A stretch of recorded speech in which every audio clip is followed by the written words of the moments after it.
റവാഡ ചന്ദ്രശേഖർ സംസ്ഥാനത്തെ പുതിയ പോലീസ് മേധാവി. എഡിജിപി എച്ച് വെങ്കടേഷ് പുതിയ പോലീസ് മേധാവിക്ക് ബാറ്റൺ കൈമാറി. ലഹരി ഭീഷണി തടയാൻ ശക്തമായ നടപടികൾ സ്വീകരിക്കുമെന്നും ജനങ്ങളോടുള്ള പെരുമാറ്റം കൂടുതൽ സൗഹാർദ്ദപരമാക്കുമെന്നും റവാഡ ചന്ദ്രശേഖർ പറഞ്ഞു. എന്നാൽ രാഷ്ട്രീയ വിഷയങ്ങളോട് പ്രതികരിക്കാൻ അദ്ദേഹം തയ്യാറായില്ല. അതിനിടെ ഡിജിപിയുടെ വാർത്താ സമ്മേളനത്തിനിടെ മുൻ പോലീസ് ഉദ്യോഗസ്ഥൻ പരാതിയുമായി എത്തിയത് നാടകീയ രംഗങ്ങൾക്ക് ഇടയാക്കി.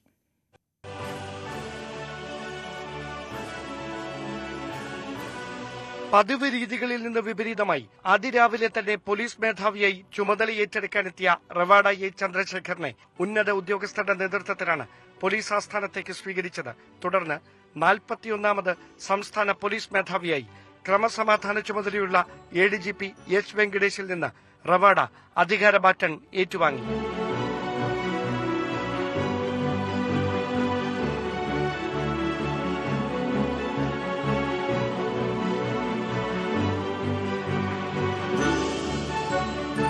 പിന്നീട് പോലീസ് ആസ്ഥാനത്തെ വീരസ്മൃതി മണ്ഡപത്തിൽ പുഷ്പചക്രം അർപ്പിച്ച റവാഡ ചന്ദ്രശേഖറിന് സേനയുടെ ആദരവ്.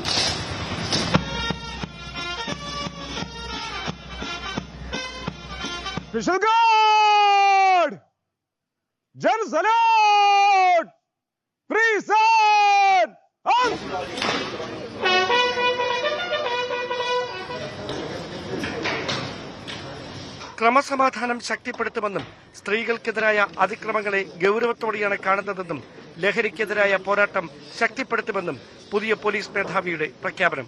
ഇപ്പോൾ നടക്കുന്ന കാര്യങ്ങളിന് റിവ്യൂ ചെയ്തിട്ട് ശക്തമായിട്ട് മുന്നിൽ കൊണ്ടുപോകണം. അവയർനെസ് കൂട്ടാൻ വേണ്ടിയിട്ട് നമ്മുടെ ഭാഗത്തു നിന്ന് ഒരു പ്രത്യേക ശ്രമം ഉണ്ടാവും. പിന്നെ കമ്മ്യൂണിറ്റി പാർട്ടിസിപ്പേഷൻ, ഫാമിലി പാർട്ടിസിപ്പേഷൻ ഉൾപ്പെട്ടിട്ട് എങ്ങനെ നമ്മൾ അവയർനെസ് കൂട്ടുക, ഈ മൈക്ക് മരുന്നിനെ ഉപയോഗത്തിന് കുറയ്ക്കാനുള്ള പ്രിവെന്റ് ചെയ്യാനുള്ളത് ചെയ്യുക. Then along with that, very strong action against those who are indulging in the perpetrators, basically any peddlers and others will be definitely handled with.